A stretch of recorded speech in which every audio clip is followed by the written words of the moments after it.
তো আগামীকাল Kolkata night Riders তাদের হোম গ্রাউন্ড ইডেন গার্ডেন্সে মুখোমুখি হবে মুম্বাই ইন্ডিয়ান্সের বিরুদ্ধে।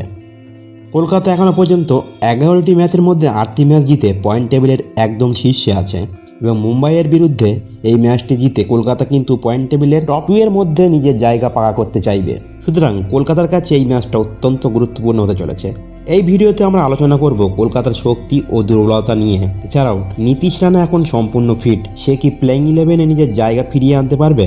এছাড়াও হেড টু হেডের পরিসংখ্যান নিয়েও আলোচনা করব। তাছাড়া পিচ রিপোর্ট ও দুই দলের প্লেইং 11 কেমন হবে সেটা নিয়েও আলোচনা হবে। তো তার আগে বন্ধুরা, আপনাদের কাছে একটা ছোট্ট রিকোয়েস্ট থাকবে, ভিডিওটিতে একটি লাইক এবং চ্যানেলটিতে সাবস্ক্রাইব করে দেবেন। কলকাতা এবং মুম্বাই কয়েকদিন আগেই অর্থাৎ গত 3রা মে মুম্বাইয়ের ওয়াংখেড়ে স্টেডিয়ামে মুখোমুখি হয়েছিল এবং সেখানে কলকাতা 12 বছর পরে একটা ঐতিহাসিক জয় পেয়েছিল এবং সেই মোমেন্টামকেই ধরে রাখতে চাইবে কলকাতার নাইট রাইডার্স। কলকাতার নাইট রাইডার্স এখনও পর্যন্ত ব্যাটে বলে দুর্দান্ত পারফর্ম করে আসছে, তবে কলকাতাকে কয়েকটা দিকে বিশেষ নজর দিতে হবে, আর সেটা হচ্ছে তাদের ফিল্ডিং এবং ডেথ ওভার বোলিং।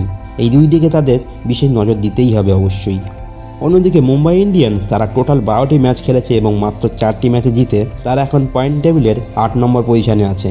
মুম্বাই ইন্ডিয়ান্সের কাছে বড় বড় ম্যাচ উইনার থাকা সত্ত্বেও তারা কিন্তু এখনও পর্যন্ত পারফর্ম করতে ব্যর্থ হয়েছে। তাদের কাছে রোহিত শর্মা, ঈশান কিষান, সূর্যকুমার যাদব, জাসপ্রীত বুমরা, হার্দিক পান্ডিয়ার মতো দুর্ধর্ষ ব্যাটসম্যান বলার থাকা সত্ত্বেও তারা এই সিজনে সম্পূর্ণ ব্যর্থ হয়েছে। তবে মুম্বাই ইন্ডিয়ান্সের কাছে এই ম্যাচটা একটা নিয়ম রক্ষার ম্যাচ হতে চলেছে, কেননা তারা অলরেডি 2024 আইপিএলের প্লে অফের জন্য কোয়ালিফাই করতে পারেনি এবং অফিসিয়ালি আইপিএল 2024 থেকে বাইরে চলে গিয়েছে। এবার দেখে নেব কলকাতার ইডেন গার্ডেন্সের পিচ কেমন হবে।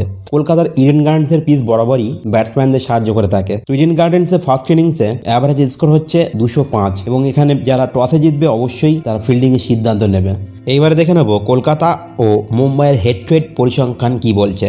তো কলকাতা নাইট রাইডার্স ও মুম্বাই ইন্ডিয়ান্স এখনও পর্যন্ত টোটাল আইপিএলে 33টা ম্যাচ খেলেছে এবং কলকাতা নাইট রাইডার্স 10টি ম্যাচ জিতেছে এবং মুম্বাই ইন্ডিয়ান্স 23টি ম্যাচ জিতেছে। তো বোঝাই যাচ্ছে কলকাতার নাইট রাইডার্স অনেকটাই পিছিয়ে আছে মুম্বাই ইন্ডিয়ান্সের থেকে।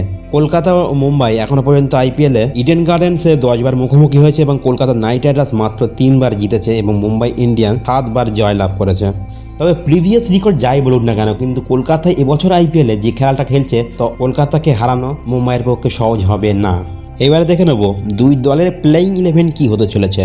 তো প্রথমে দেখে নেব মুম্বাই ইন্ডিয়ান্সের সম্ভাব্য একাদশ কি হতে চলেছে। তো ওপেনিংয়ে রোহিত শর্মার সঙ্গে আমরা ঈশান কিষানকে দেখতে পারবো। এরপরে নামান ধীর, 4-এ সূর্যকুমার যাদব, 5-এ তিলক বর্মা, 6-এ হার্দিক পান্ডিয়া, 7-এ নেহাল ওয়াধিরা, তারপর টিম ডেভিড, পিয়ুষ চাওলা, জাসপ্রীত বুমরা, এরপরে অনশুল কাম্বোজ এবং ইম্প্যাক্ট প্লেয়ার হিসেবে থাকতে পারে নামান তুষারা।